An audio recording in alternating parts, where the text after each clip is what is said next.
अचो त लतीफ़ साईं खे ईअं पढ़ूं जीअं अॻे कॾहिं न पढ़ियो वियो आहे।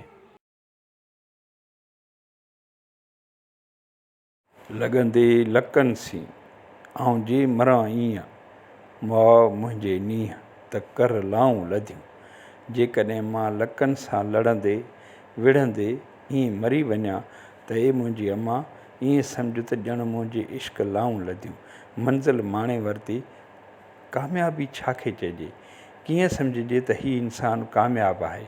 छा इश्क जी हासिलात महबूब सां शादी ई आहे। जेकॾहिं को माण्हू पंहिंजी समूरी ज़िंदगी जदोजहद में गुज़ारे थो ऐं हू पंहिंजे नज़रिए जहिड़ो इनक़लाब बर्पा करे पंहिंजे नज़रिए जहिड़ो समाज जोड़े नथो सघे त छा उन इंसान खे नाकाम चइबो? न, कॾहिं बि न। उन इंसान जे जदोजहद जो खटियो वरी कंहिं ॿिए खाधो हूंदो। तारीख़दान हर कंहिं सां साण त कोन हूंदो आहे, सो सएं गस ते हलण वारा बि कामयाबु इंसान लिखजनि था।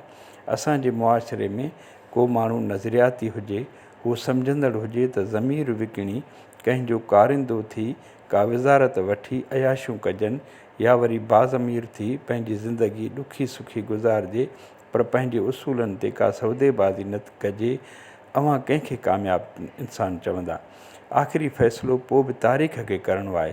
फ्रांस जे जग मशहूरु अदीब सारतर पंहिंजो किताबु तारीख़ जे गुमनाम शहीदनि जे नाले मनसूब कयो हो। तारीख़ रुॻो लीडरनि जो, जनरलनि जो ज़िक्र कयो आहे, पर के अहिड़ा सिपाही बि विढ़ंदे मारिया विया हूंदा जंहिंजे कारनामनि खे तहसुब करे लिकायो वियो हूंदो या उन जे कारनामनि खे कंहिं सम्झो कोन हूंदो।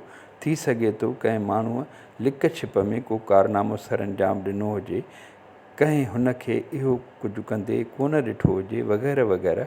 आख़िरी तौर ते तारीख़ उन जो ज़िक्र करण खां त क़ासिर रही हूंदी, पर हू त आहे त कामयाबु इंसानु। महिरबानी करे चैनल सब्सक्राइब करियो।